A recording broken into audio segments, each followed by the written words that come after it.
La carrière. Toute l'histoire de la fabrication du ciment commence à la carrière. Les matières premières nécessaires à la fabrication du ciment, le calcaire et l'argile, sont extraites de carrières à ciel ouvert à proximité de la cimenterie. Le calcaire cimentier est abattu par tir de mine et les blocs de roche sont transportés par dumper vers le hall de concassage.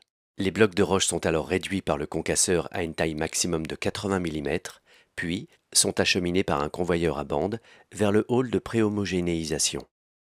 Dans le respect de leur site d'implantation, chaque carrière fait l'objet d'un plan de réhabilitation et la biodiversité sur site d'une attention particulière. La préhomogénéisation des matières premières. Les roches extraites de la carrière, concassées et acheminées jusqu'à la cimenterie, sont ensuite stockées dans le hall de préhomogénéisation.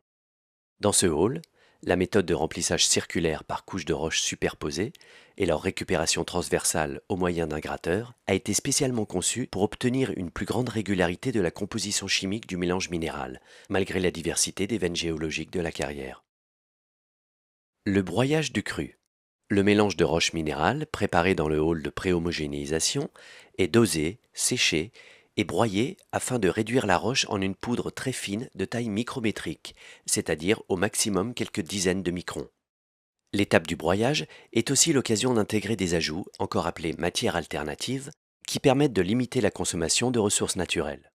Par exemple, des terres issues de la décontamination d'anciens sites industriels ou des sables recyclés, ce qui limite par la même occasion la mise en décharge des déchets. La poudre fine ainsi obtenue est appelée la farine crue.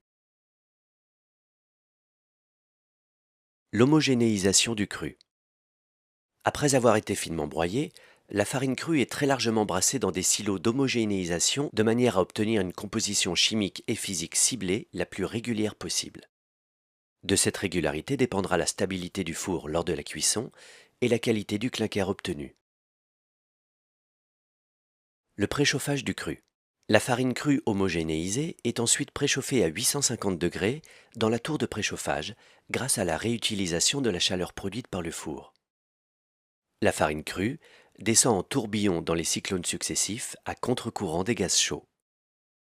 Ce procédé permet de réduire significativement l'empreinte CO2 du matériau.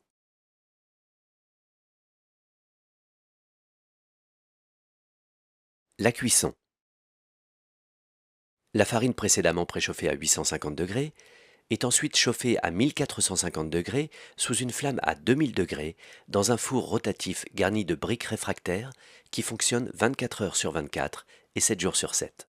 La flamme de cuisson est produite par une tuyère de haute